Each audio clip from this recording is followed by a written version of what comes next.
Good evening, everybody. We're having a little bit of technical difficulties. Um, our special guest is coming in. I said, you know what? The devil is always busy. I hope everyone is. So we'll give it a couple of seconds. 1 second. Are y'all with me? Y'all still there? Y'all hanging in?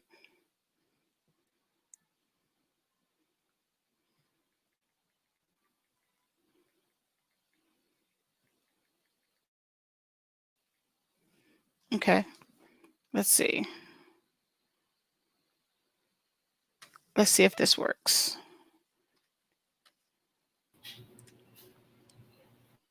Okay. You there? I'm here. Can you hear me? Maybe it's me. Is it me? Because I can't hear you talking.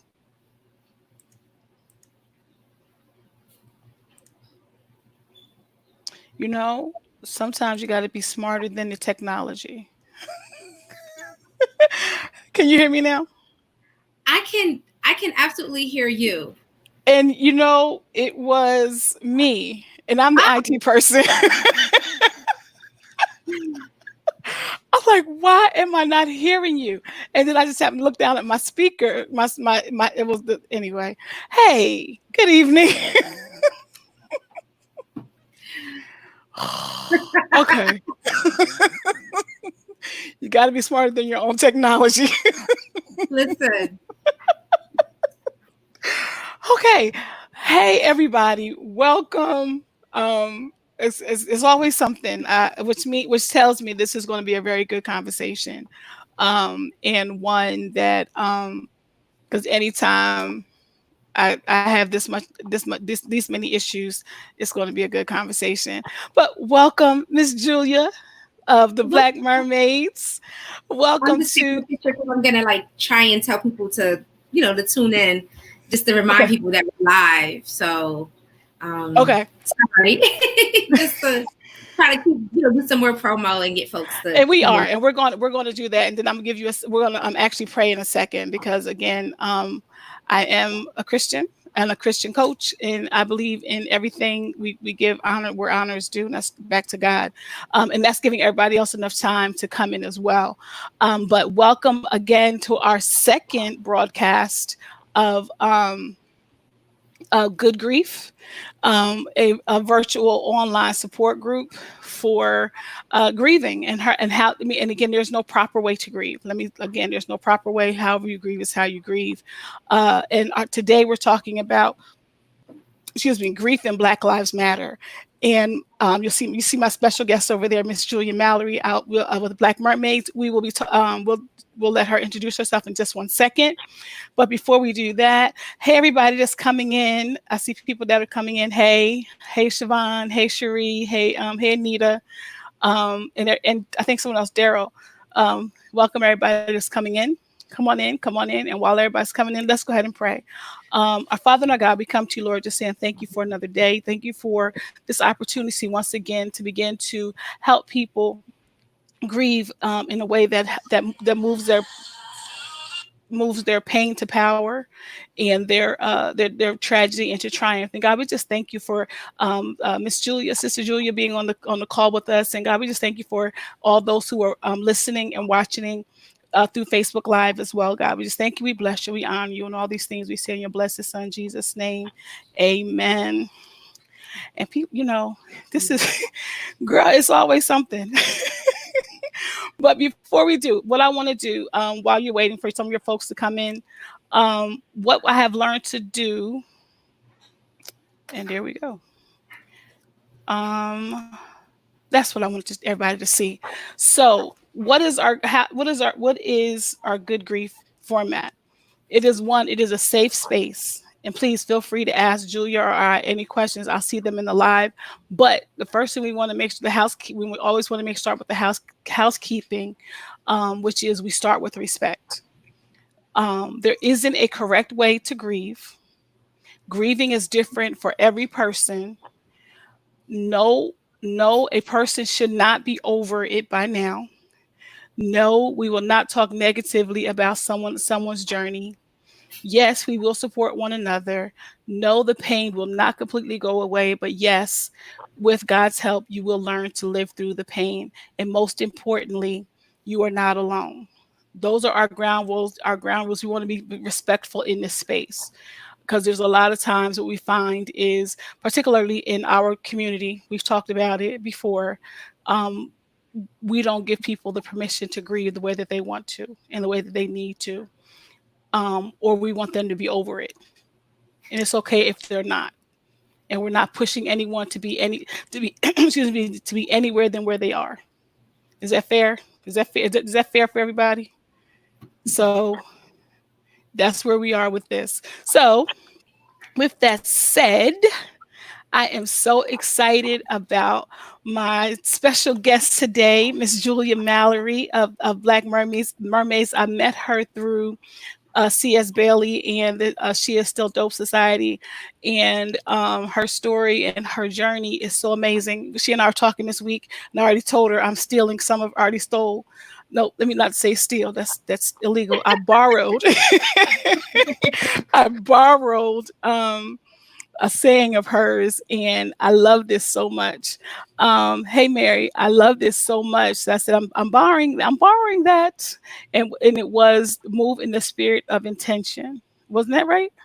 I have it I written on think my that other. sometimes Trey, I'm just on a roll, and I don't know. Listen, if you don't write it down, it's And I gone. did. It's in my other. It's in my other. I have books. It's horrible. I have books everywhere.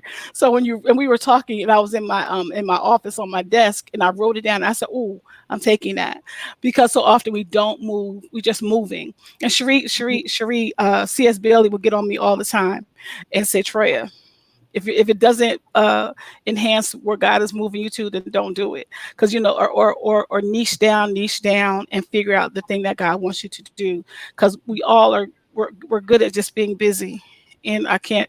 And there's some things that we need to do not to be busy.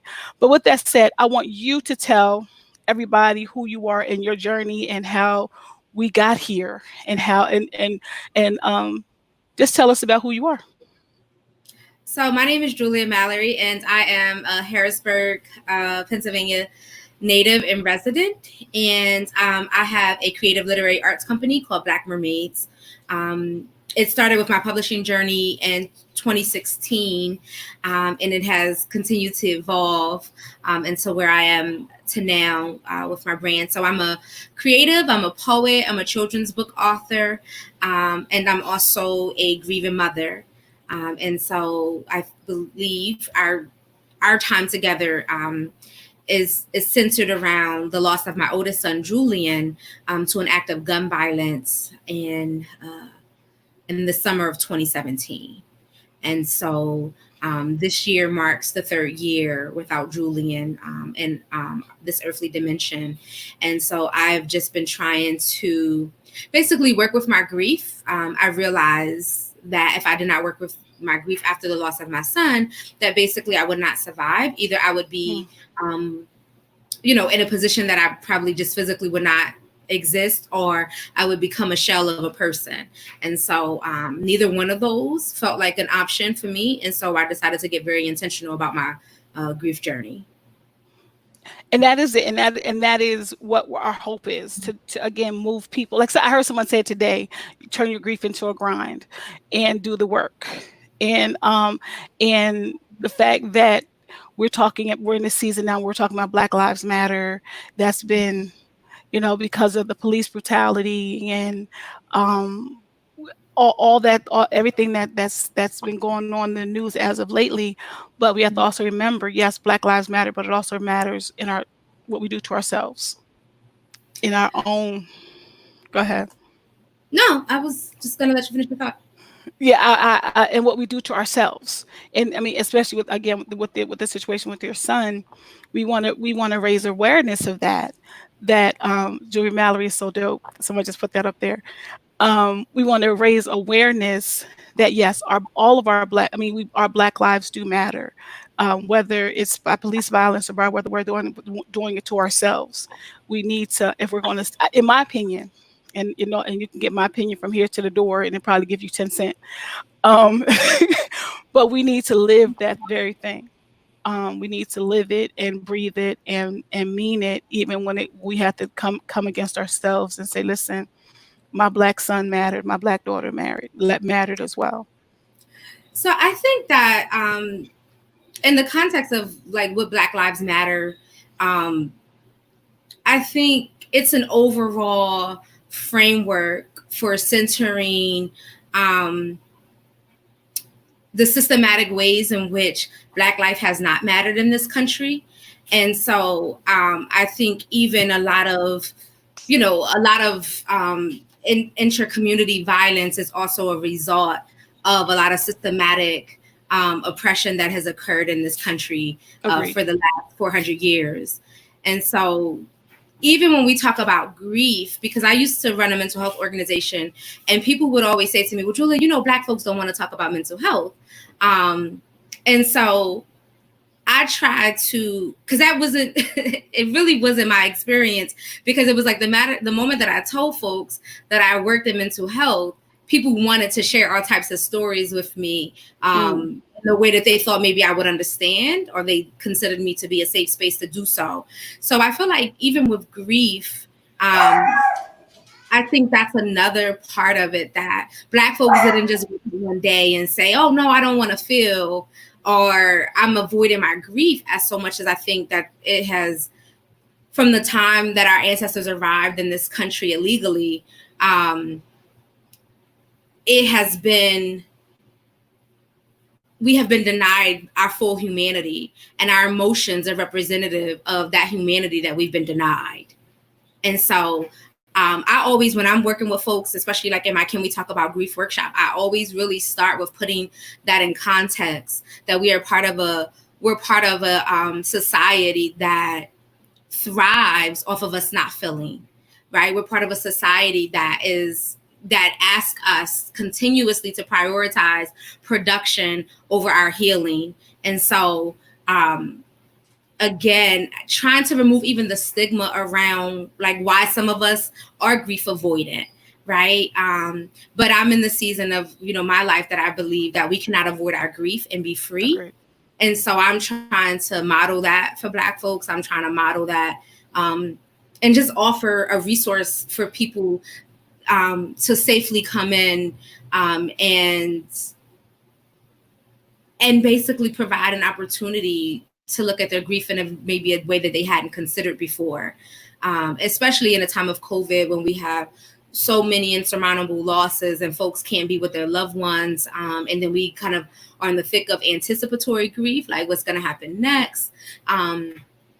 So all those things. And I think even when we look at Black Lives Matter in terms of like these in public protests and movement building, what we're also witnessing is folks making their grief public. Folk, grief protest as a side of grief. And I don't think we always, look at it that way too, because sometimes people say, oh, well, protest, what that gonna do? They ain't gonna do nothing. And it's like sometimes the protest is the something, right? Folks need a place to come and mourn publicly, acknowledge their loss publicly. Sometimes we just need something. We carry grief in our bodies too, right? It's not just always mental. We carry it physically. We carry that pain with us. So sometimes even protest, just physically being able to come and exert that energy and try to convert that energy into power, convert that pain into some type of immediate reaction to help us even just cope with these real losses that we have in our communities. So, yeah, I mean. Yeah, we were saying that. I mean, I was just on a virtual grief call earlier today, and it was for Black and Brown people because of this very thing. And we found that we find, and at least I have, when I had my issue, my really significant deaths last year, that there really wasn't a space for us to come and say, I'm having issues. And I'm like, why would that not be? And then again, we'll have a whole conversation with the black about with the church in a couple of weeks.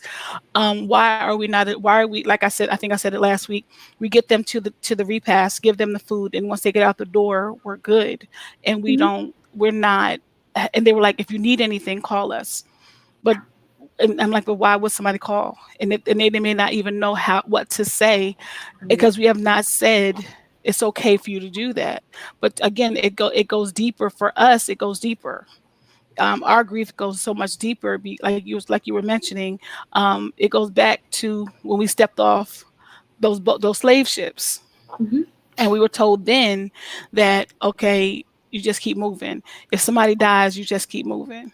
If Right. somebody and you step over that person, and you just keep, and you're not supposed to feel. You're not supposed to feel, and we don't. And so we do ourselves a disservice like that. And then we do when things happen, um, tragically, like for the last few months with Breonna Taylor, George Floyd, Aubrey, Ahmad, excuse me, I messed up his name.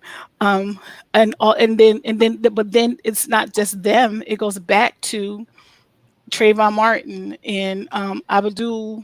I'm messing up his name. The one from New Amadou York. Diallo. Yeah. So all of these different ones, because we haven't dealt as our society, we haven't been allowed to. Um, and then that's this is that extra stigma. Well, why aren't Black people over it? I mean, and then slapped in the face that racism isn't here and all these different things. And it's like, it is. And you're negating our grief, and you're negating our feelings. And that's but so we it's a learned behavior, unfortunately, for our community, because we then in the church we say, you shouldn't act like that. You should be over it. You shouldn't still be grieving your mother's death after 20 years, Hmm. because that's what we are. That's what we're brainwashed, maybe. Is I that always like. I would probably say we're socially conditioned, which yeah. might be a form of brainwashing, but I think saying socially conditioned probably makes it just sound as something that is more intentional and probably less sinister in a way. Mm-hmm. But I think, I mean, it's all of that. It's all of that. And also, one of the things, we talk about PTSD, which is post traumatic stress disorder, right? But in our communities, a lot of the trauma isn't post, it's perpetual, right? So Mm-hmm. in my book, Survivor's Guild, I have an essay titled um, Perpetual, Perpetual Stress. Trauma disorder, because it's not like, it's not just a one-time event, right? It's just ongoing. And even now that we are also connected via social media, you don't know just about the things that happen in your hood, like about things that are happening literally all over the world, Right. right? And we are literally like, we're mourning for folks we've never met. We're carrying in the name we're carrying the names of folks with us who we have never met in this life. We've never even met their people, right? Right. But we know their names, we know their stories, and the story it's way too repeatable. Right. So I think even in terms of, again, yes, from our ancestors, from the first time folks were even kidnapped from their homelands, to when folks came here and was sold away, and folks, dropped dead in the fields after working 18-hour days, right? Bodies just given out on people. I think we just have had to, in a sense, kind of just keep it moving, if we wanted to stay alive. And I think also, because I think one of the things you said to me on the call the other day were, why do some other communities maybe, have access to these resources? And I think that's another thing where you see a disparity, because one of the things about, even with grief, our grief is also attached to, I think, sometimes an idea around lacking resources and Mm-hmm. material need. And so that's why you have people too who don't have time to grieve, because they don't have a way to provide for themselves and also heal themselves. And Right. so what happens, two things happen. Our society, we reward the pushing through, even if it's detrimental, we reward the finishing. So people like, oh, you push through, you look good, you're doing all these things, and we'll reward that. And so people said to me, oh, you look so strong. And I'm like, well, if there ever was a time in my life that I didn't need to be strong, it should be Hmm. now. But I Right. think also the way that we associate strength with the lack of vulnerability and a lack of feeling. So it's like, oh, you're strong if you don't express emotion. You're Hmm. strong if, as opposed to seeing it the opposite way. Like I feel like emotional range is for the brave. And so people that can That's good. can voice their fears, their concerns, all those things. If you have emotional range, I think you're a well-rounded person, and you can hopefully respond to life's tragedies a little bit differently. But I think it's still generational. We like learn patterns from our people. Like, if Right. you might grieve the way your mama grieved. You know what I'm saying? And for some folks that meant no crying. Like you said, that meant going to the repast. We paid our respects, and then we kind of moved on. Some families don't Right. even talk about, the dead folks because, they just don't. So I think we also inherit our grieving styles as well.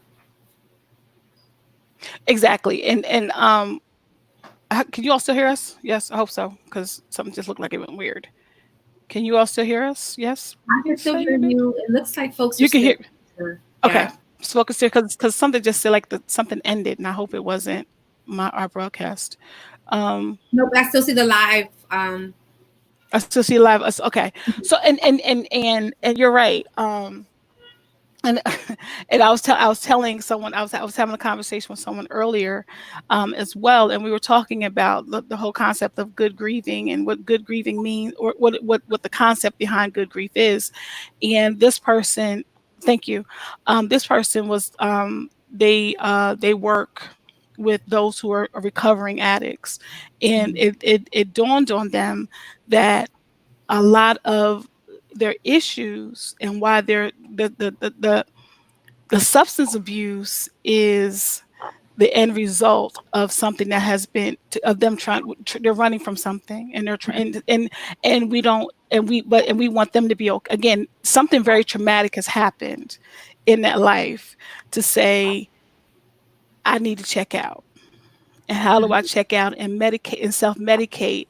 I'm going to go ahead and take this drug, take this alcohol, and then no one ever we for whatever reason we don't recognize that it's a symptom of that's the problem that we need to that can be very deep rooted, which is grief.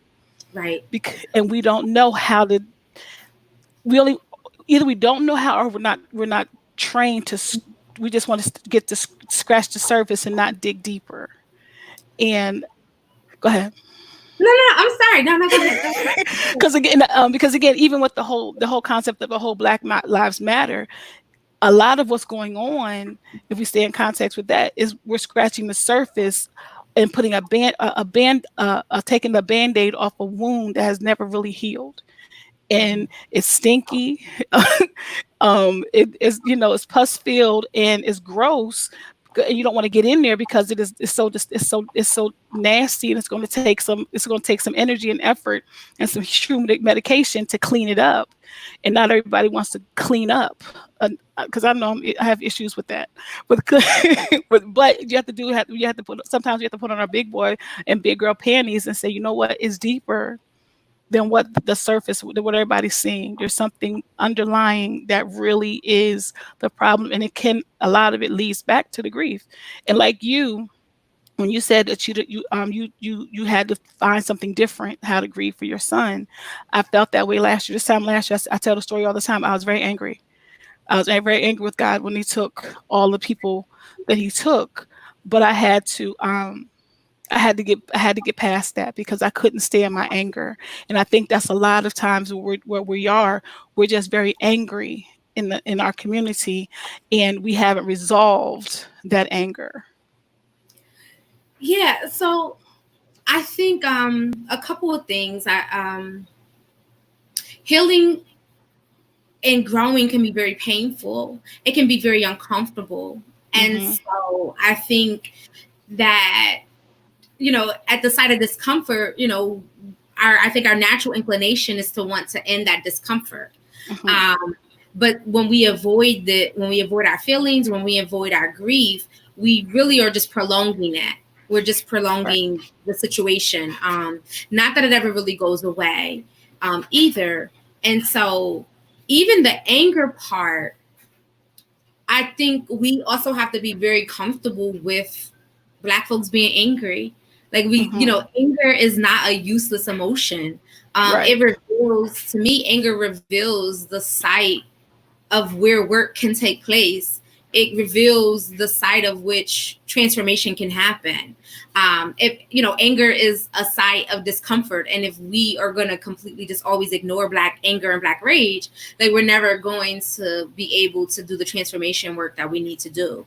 Agreed. And so, when you talk about even folks who have, who are in recovery or have lived with addiction, I remember giving a presentation to folks in recovery, and we talked about grief. They asked me, my friend is a counselor there, and she told them a little bit about our book, and they were like, we want her to absolutely come in. And so I came in to talk to them, and it was just very interesting to have that conversation, how people were able, just even naming grief, like we're able to put it into context about maybe how they have been avoiding grief in their life. And there was one man in particular who, really was able to summarize very quickly his the trauma he experienced in his life, and said, hey, you're saying, can we talk about grief, or we need to do our grief work, but I didn't even really know even how to grieve.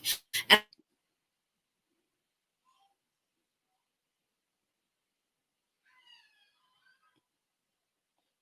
that there are different ways to grieve. Julia, sound like you're breaking up. Can you hear me? You, but I do see myself It sounds like, it looks like you're frozen. But I hear you keep coming in and out though. okay. Okay, you're back. She's back. Or at least I thought you were back. I hear you. I do hear you. Now you there Okay, you go. There you are. during my talk with folks in recovery, this man said, look, I'm open to the process, but I didn't even know how to grieve. Like, I didn't even know Mm, what that meant. Like, I didn't even know like how I was supposed to go about it. And I think, as I was saying, Mary Allen in the comments even said this: nobody is taught how to grieve. Always heard you have to be strong. And so what I'm trying to do too is decolonize grief. I'm trying to say that all folks should have access to their feelings. All folks should have access to discuss their losses.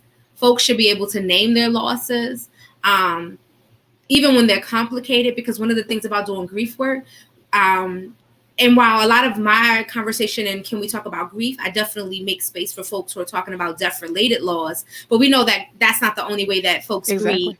right? Hmm. Like, we know folks grieve relationships with maybe parents that they never had a chance to experience, or they grieve, relationships in romantic partnerships, or opportunities that they were supposed to have. So, Right.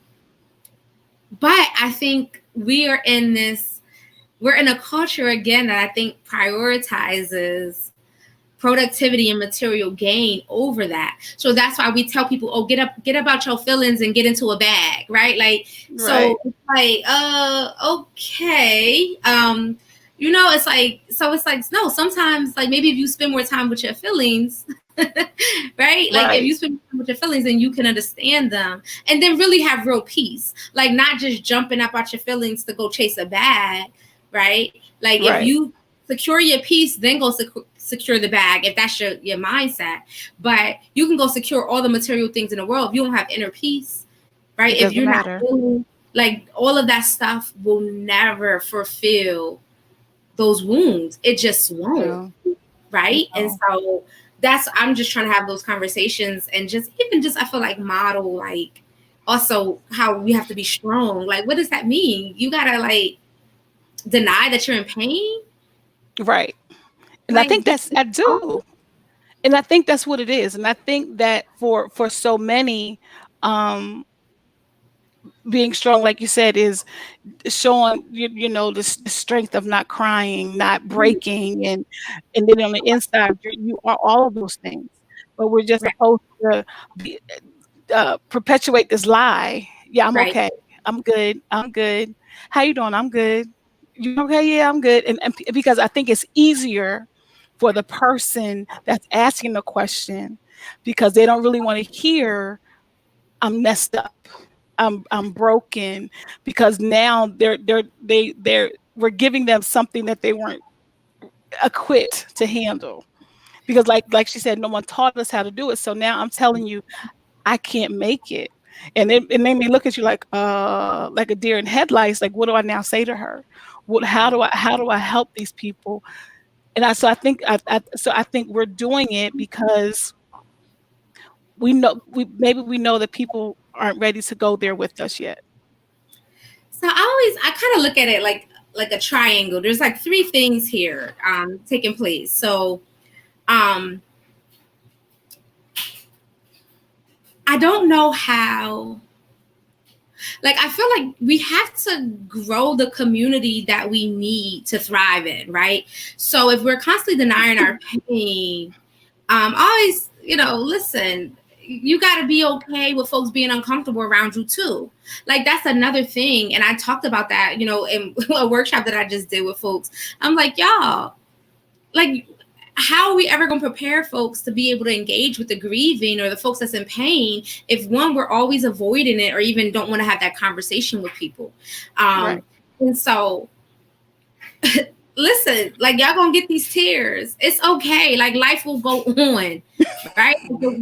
Like the world ain't gonna stop because you saw somebody crying, Right. right? So I think we have to normalize that. Because I think if we just all just keep saying, "Oh no, they're not ready, they're not ready." Well, first of all, make them ready. Model that you need them to be ready, because that's another thing. And I understand. I will not minimize that some folks just don't have the capacity, right? And I do know that we have to have the discernment to understand what that means. But I think there's layers to this. If you ask me how am I doing, and I'm like, you know what, I'm hurting today, or you may see me crying, I'm not gonna like hide those tears from you. I feel like most people have the capacity to see that. Now, if I want to go into details of the layer of all of that, that's what I have a therapist for, right? Because sometimes people don't have the capacity to get down all in the weeds of your Right. emotional. And so that is something that, yeah, like, find you a trusted advisor, a spiritual advisor, a therapist, or whoever you kind of look at in that way. Also, when we're avoiding like all of our feelings and our emotions, I always look at it like, well, who benefits from that, right? Right. Who benefits from a society of folks who are constantly denying their pain? Who benefits from that? Because we're Nobody. saying that, right? Well, I think, these especially these economic systems that are built on, you know, production absolutely benefit from us Well, pushing yeah. past what we Yeah. feel. But we don't, like, you don't benefit from denying how you feel. And then the third part of that, and I think about this also in a mental health context, because one of the things when people say, oh, Black people don't talk about mental health, what I also realize is that Black folks, we have so much that we're trying to combat from a social stigma perspective, that we also, we want to look normal, right? We want to be normal. We don't want to draw anything attention that's going to make us seem like we're different, because there is, we're ostracized, or all these Hmm. things that come with us being seen as different. So I think even when it comes to those grief conversations, I think that's part of it, that you don't want to seem like you're broken because then folks don't want to be in community with you, or you don't want to seem like you're broken because then folks will talk about you. You don't want to seem like you're broken because then people will think you're just weak and they can take advantage, or whatever all these reasons that people are avoiding it. So I think, again, I know I'm saying a lot, but I'm always trying to just say, like, I'm trying to be radical about this thing. Like, what's the root cause of it, right? Like, we didn't just, and even having these conversations, I'm trying to say, listen, Black folks, like, we got to take back our humanity. And Right. the biggest thing about our humanity is being compassionate for ourselves, um, understanding how this has been stripped from us, and then saying, you know what, I don't need this system's permission to grieve. Right. Because in my story, I tell folks, like, I realized I had to give myself that permission. Nobody could do that for me. Like, that was nobody's responsibility to give me that permission, because also people, are they going about their lives? People like, Hmm. oh, they're compassionate. I'm not saying that people definitely have been walking alongside me for these 3 years, but there are times when people say, oh, well, it's 2 weeks. You still sad. Okay. So you want to just, Wow. like, that person that's trying to tell you it's 2 weeks. And then we also have to, like, I'm not taking emotional advice from people. I'm not taking advice on what to do with my emotions from people who don't have emotional range. And I think that's That's another good. thing to be very careful about too. Like, That's good. consider the source, like if folks are trying to advise you, but just also think about how they're modeling. They're Right. human. Like, how are they showing up for themselves emotionally and the folks around them before you just kind of start like, oh, well, so and so is strong. Like, are they strong and suffering in silence? Like, that's not something that you want to emulate. Right. Or do they show, and it took, like I said, for me it was a year ago, the 12th, so this time last year I was in the process of getting ready to go to my best friend's funeral, and Mm-hmm. preparing for that whole thing. Um, but it's like I got the news, and it's like, you're still crying. Yes, I'm still crying, because this, for me, this is a huge loss. I haven't even said goodbye. I haven't even we have not put him in the ground as of yet. And um, my new normal is now I don't have somebody that I talk to every day, several times a day. And people couldn't understand it. People couldn't. They're like, you're. He was that. Yeah, we are. And I think when, like you said, I had to find the right people to say it to. Mm-hmm. My family was great. My family was great, and some friends were great. But and then, somebody said to me, I would love to fill the void to where he left off, and without realizing what I said and did, I just kind of snapped. So I'm like, you can't fill that void. I appreciate it, but you can't feel that. And that's what I said to them last week. I said, for people, um, I said, I found a phrase that worked for me. If people like, what can I do for you? How can I help you in this season? Because again, it was a string of deaths, and Mm-hmm. I said the only thing I can tell you is I don't know. I Mm-hmm. don't know what I need. And I said, I can't. And I just said it to somebody earlier. I said, don't even pray for me, because I'm upset with God. So give me a second to get right with Him. And they looked at me like I was crazy because I'm a minister. And they're Mm-hmm. like, what? I was like, I'm just being real. I'm being honest. And that's the only thing I can be right now. And for the first time in my 50 plus years of living, I was that honest about death. And I had to experience death, and see death differently. Because again, being pastors' kids, we're told you don't grieve like everybody else, because you're here to take care of everybody else, Right. and you don't take care of, and your feelings are last. So I had to relearn, um, how to function in a grieving space, and knowing that, and actually using the word grieving, because that was something that, just again, we just keep moving. But to learn to say, you know what, this is where I am. And there's the 5 stages of grief that we people, I mean, if you haven't heard of people, they talk about the 5 stages of grief: denial, acceptance, bargaining, and I'm missing one. um I knew them because I was a psychology major in college, but Mm-hmm. ended up going to computers. But none of that mattered. Only thing that mattered was my heart was broken, Mm-hmm. and I needed to fix it, and I didn't know how, and no one taught me how at 50.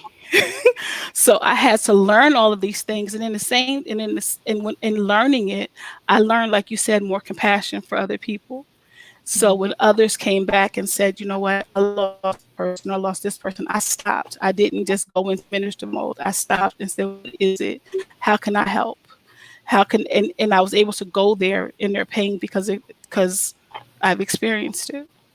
And to be then to not have those that I had to go to find I didn't have a mental health person. I mean, I had a mental health person, but it wasn't anybody that looked like me. Mm-hmm. Um, but I went to them, and I was able to get on this side of it. So um, you're right. We have to be able to normalize and stop and stop the train completely if you have to, and say I need the train to rest right here in anger. I need the train to rest in sadness or whatever it is. It's okay to stop the train at the station before you try to get on and bring other passengers and before you try to deal with other emotions. And I had to learn that. Yeah, and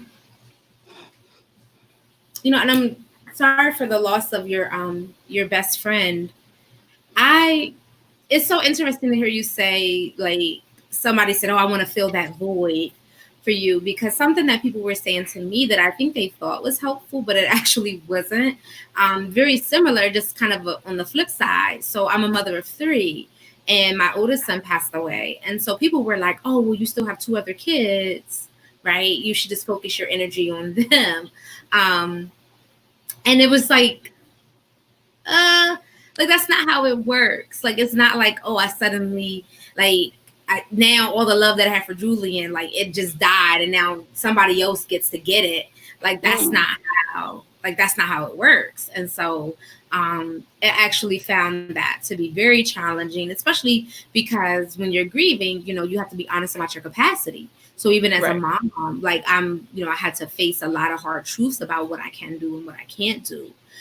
So when people would bring that reminder up, it was just weird. It was like, oh, okay, sure, yeah, I never thought about that. Like, let me just go love on the other kids that I made, and all my other pain will stop or something. Right.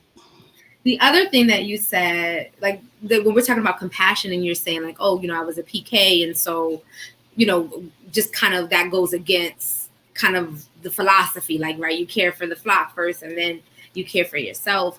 And I think that's partly too why Black folks like really struggle with grief, because I think we've been taught in this country, especially, to care for the needs of other people, to care for the comfort and prioritize other people over ourselves. And so, two things happen in that context. One is that we literally just do that, but then also, um, we kind of sometimes build martyrs out of ourselves too, right? That becomes Hmm. like our badge of courage and strength. Like when you're the person, when you're the go-to, you kind of get to celebrate that, right? You do the helping, you don't get helped, right? Right. And so I think for some of us too, we kind of like that feeling. We kind of like Right. being the one that's, I'm the one y'all come to, right? I don't come to y'all to ask y'all for stuff.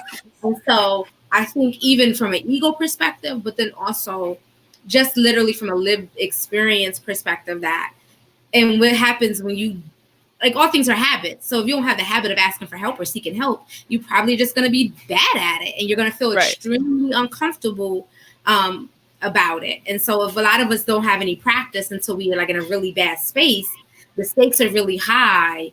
um Hmm. and then grief just really makes things plain and bare too. So Right. it's not even like you can kind of hide behind the pain either, like if you're ready to deal with it. So I think trying to engage people at that side of pain when it's something like really monumental is very uncomfortable. Um, and from a practical standpoint, like, even like you said, like people were asking me what could they do for me, but I didn't know how to answer it. So I even like have tried to talk to folks too and say, or talk in community about how can, like, how can we name the needs from people who may not be able to name their needs at the time. So like, I Right. know you're human, you got to eat, right? You got to have beverages, you got to have shelter, you got to have your bills paid, you got to have groceries, things like that. So sometimes instead of just saying, hey, is there anything I can do for you, you can say,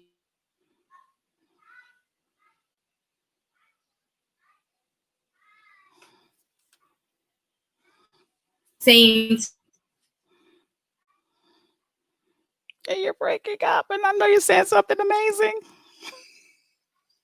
I'm headed to the grocery store, so I'm gonna bring you these things, or hey, I got some cleaning supplies, I can come over and do, being real specific so that people don't have to, one, have the fear around making the ask when they're not used to it. And then also sometimes when you're in pain, especially in grief, you have very foggy like sometimes your brain is very foggy. So sometimes it's even Hmm. hard to like formulate your thoughts and Right. make good decisions. So sometimes I think somebody kind of helping you with that from a practical standpoint.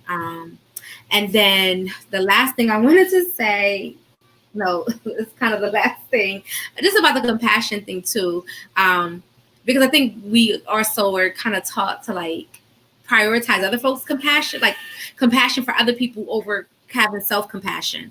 And so again, I think we really need to be having compassion for ourselves. Like we need to know that it's okay for us to feel these things and to accept love and generosity as people would offer it to us.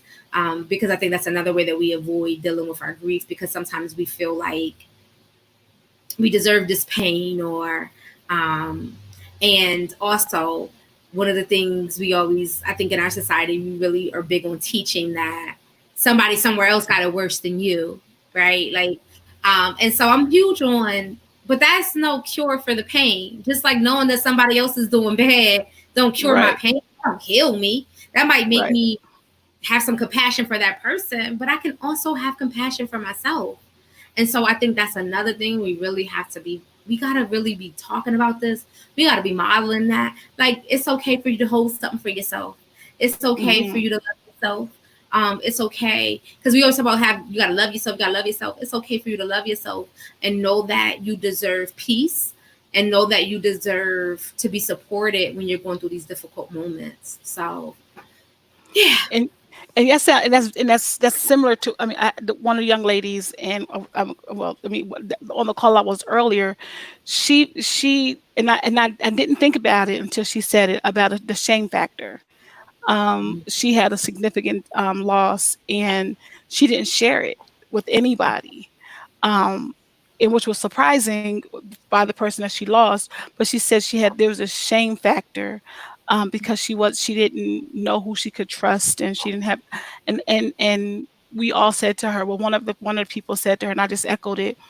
Um, we all find your tribe, find the group of people who can understand what you're going through, and you don't have, and we may have, and that may mean that you have friends for grieving, friends that you hang out with, and so, but you have people who can walk with you and Right. hold your hand and hold your hair, I mean, wipe your face, and they understand what's going on.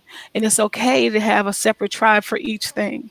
Because in this person, she was like, I don't have a lot of friends, and we, all of us, instantly said, well, you now have a tribe of people Right. who will be able to walk with you, who you can trust, um, and who will hold you up in those times when you just can barely get out the bed.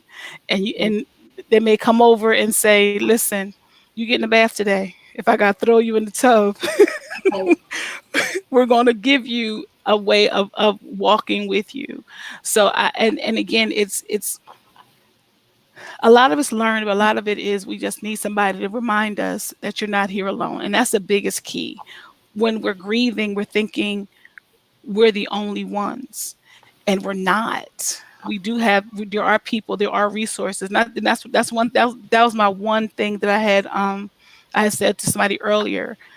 Because I felt so alone, I said, God, I need a way to make sure that no one else feels like I felt. And whatever I need to do in order to make that happen, that's what we're going to do. So, yeah.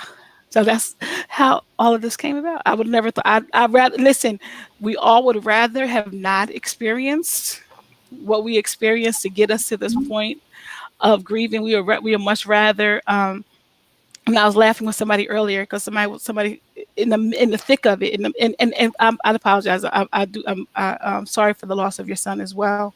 Um, And I said, they're like, well, what do you want? I mean, how can I help you? I said, or what is it that you need?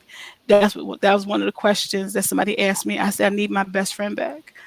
I need Mhm. my grandmom back. And I said, you can't give me any of that. And I felt horrible afterwards. I was like, Troy, that was wrong. They were just trying to be nice. I said, but in that moment, that's where I was. And I mean, and once I, got it together, but because I got it out, I said it, and I was able to process from it, and it wasn't stuck in my heart. And God, and I was able to start healing.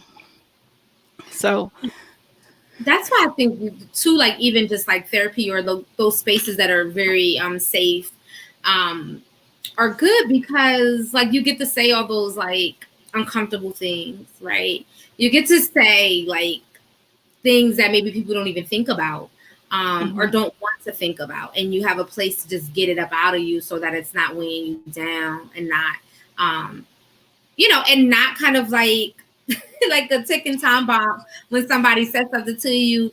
And that's what happens with a lot of times when folks are grieving and we've been suppressing our losses and our pain for so long. It's like, you know, it's like, God forbid, you're going to run into that one person and you're gonna have a blow up on this person, and all they did was just say, good morning or hold the right, door for you, and you didn't lost you didn't snapped out because 15 years of suppressed pain finally picked this random Tuesday to make itself known, right? Just finally right. said we're gonna reckon today. So um, I think I definitely like listen, grief definitely requires that you radically reimagine your relationships. Um, Mhm, I, and I'm huge on too. Like everybody, like you have different tribes and pockets of friends. Like every one person can't be your everything, right? right, Um, and so I think it's okay to like when you build those relationships of support of mutual need, where people like can see that commonality and feel like, okay, I don't got to start at the ground floor with explaining what this pain means. But I feel really bad for folks. I've been in workshop with some people recently who whose relationships are super strained because their folks can't keep, or just not even, they're not gonna keep up. They're not. It's like, oh, that was 4 years ago or 10 months ago or whatever, and so they've moved on, and they're needing right, that person to move on too. Um, but I don't know how you like. To me, that would be hard for me to maintain a relationship like that with someone because right, you're really having to deny most of who you are, in order for it to work, and so that's not going to work over the long term for people. So right. I definitely believe, and that's why I think spaces like this are important. Um, I think the work I'm doing that Can We Talk About Grief is important. Support groups are important, right? Just really just coming together with folks and being able to publicly name that loss. And then also grief just brings around so many complicated issues too. Um, and I think being able to express some of that in community is very important. Agreed. And we're going. If anyone has any questions, please, put them in the chat box. But there's also, before I forget, there is a private group that's Good Grief, and we will, again, is different to ask questions because we're on a live, but that group is completely private. And you have to be, you have to join. You have to ask for permission to join it because, again, we Mhm. want it to be a safe space. And Right. and but also talking through, like I said, I have had a conversation with somebody earlier. There's next phases, and that for the grieving community, and how that now looks now that with COVID and distance learning. I mean, distance turns, Lord, today, distance, social distancing, how Mhm. that looks, and what that looks like, because I believe that people need a space where they can just emotionally vomit, and somebody's just here to, and we'll be here to help clean that up.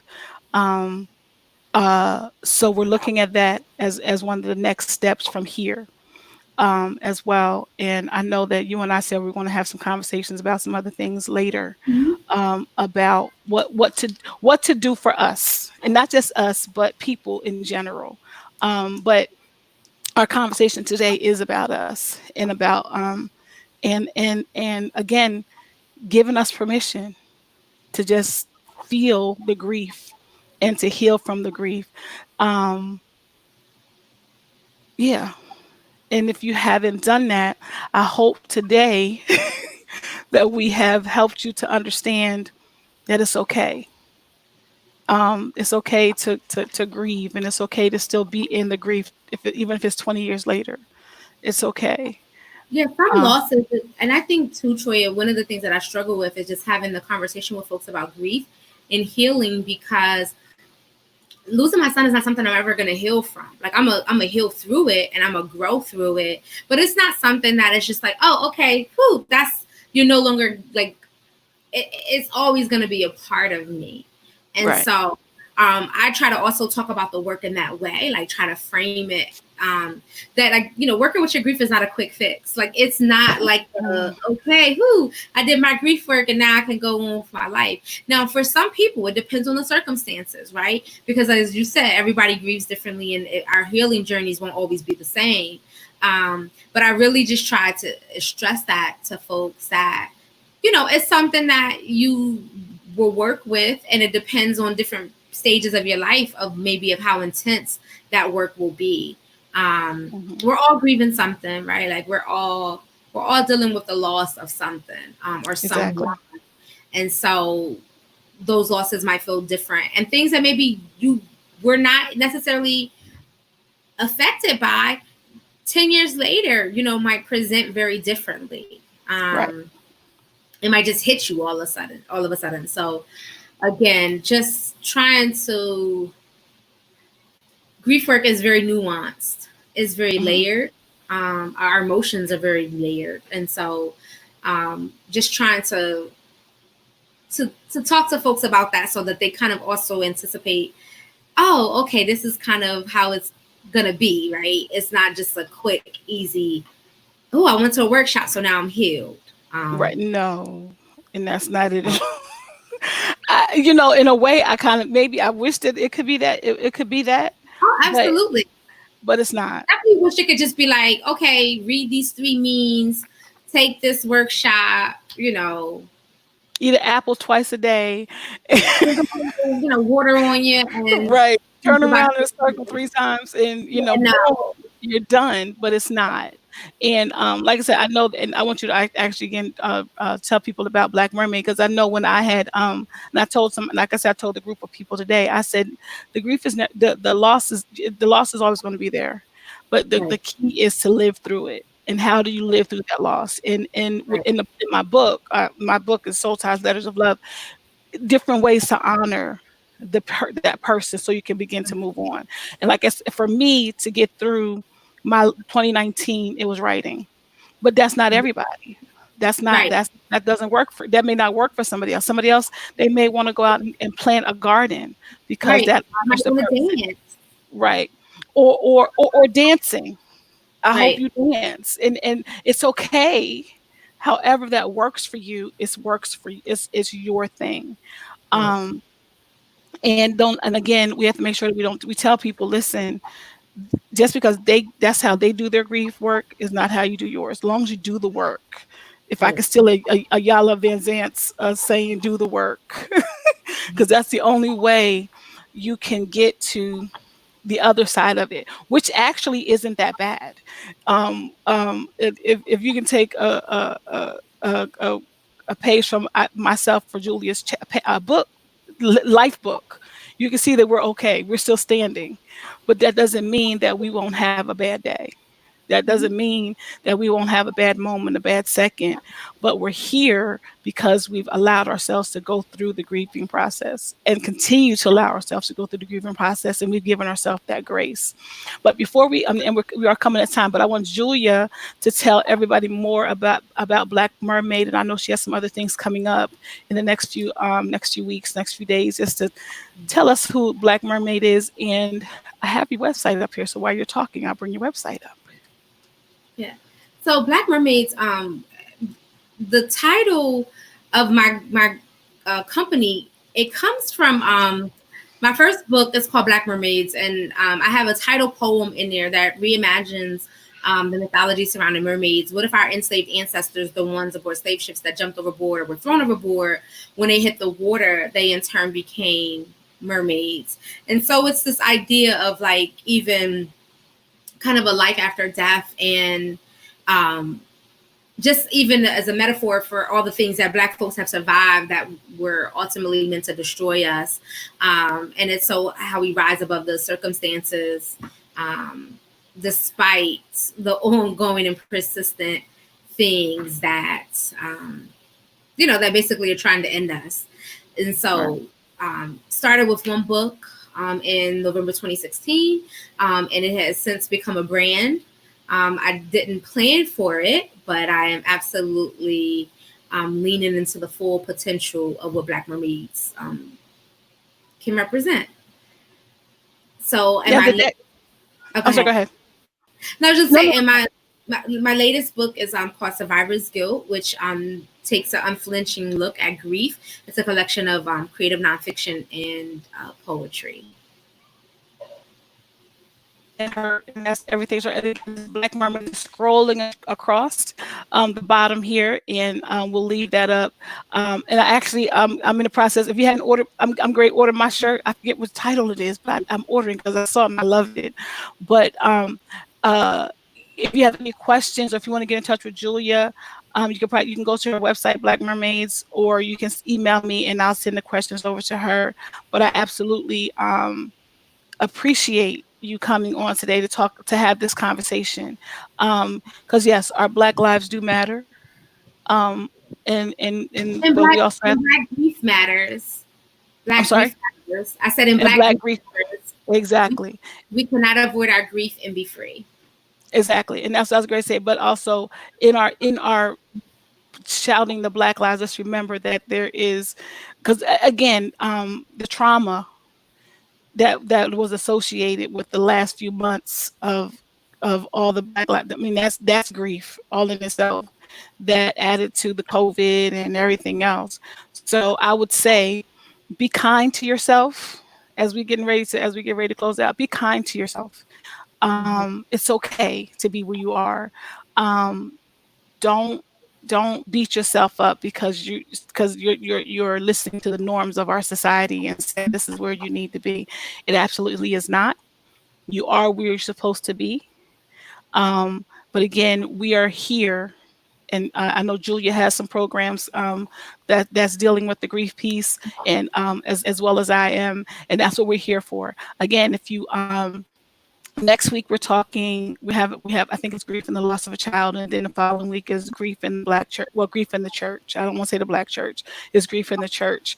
Um, so and it is structured that way intentionally, because it was supposed to be grief in the church next week, but we changed we changed it around. But with that said, the reason I'm bringing these different people on is so that what my hope is that we begin to have a resource for our grief. And again, I can't go. I didn't lose a child, but I did lose a grandmama. I did lose a friend.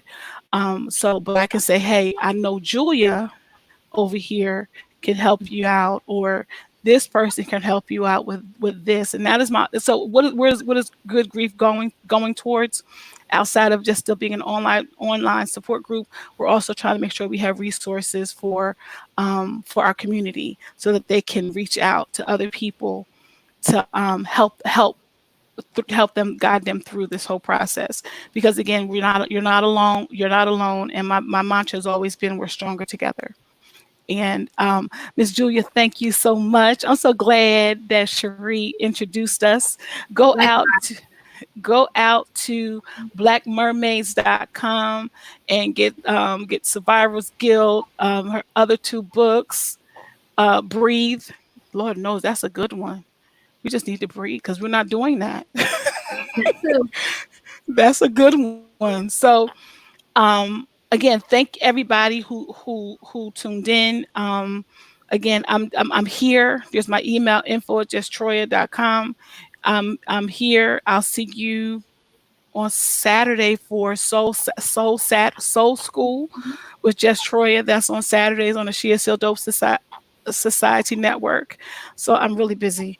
Um, but I'm sorry. I'm moving in the spirit of intention. I got that There you one. go. I, There you go. I got that one from your Miss Allen. You are very welcome. And Thank you, again, Mary, we're for being here. yeah, and everybody, thank everybody from here. And again, if there's a conversation that you want to have, and it's not one that that I don't see, because again, yes, we talk about the loss of a person, a physical person, but there is last week we talked about grief and COVID and everything that was lost in COVID, but there's other things like Julia was just mentioned, relationships, friendships, health issues, grief, because we're going to be talking about grief and cancer at some point and what that looks like. So it's not just the physical losing of a person, and death really is the loss of connection with a person, place, or thing. So we're going to try to make sure we cover all of that, so that so you hopefully you'll find yourself in some part of it, and we'll be able to help you navigate it all. So with that said, I appreciate everybody. Again, if you so desire, go to the private group, and we can continue to finish this conversation. If you have any questions, again, for Julia, you can email me at info@justtroya.com, and I'll forward them on to her so that she can then respond to you directly. Or if you have any questions for me, I'm here. That's what we're here for. So with that said, we will see you next week. Same bat time, same bat channel. Have a wonderful week intentionally. So my name's Sabria Jones. She said I'm late, but I'm here. Aw. Welcome. Hey. Sorry. We're getting ready to That's a go. pleasure. Hey, Brina. We are getting ready to Yep, go. we're ending. Thank you. Yes. So but thank you for coming on.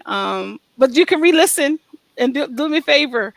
Like and share. And share and like it some more, and share and like it some more. Again, we have some more things coming up to so that we can have continue this conversation and continue the healing, and I'm so excited about that. So, and I'm so glad for the new partnership with Miss Julia the Black Mermaid. And with that said, have a blessed evening on purpose, and remember, you are somebody, and we love you for it. All right, have a good night. Talk to you all soon. Bye. Bye bye.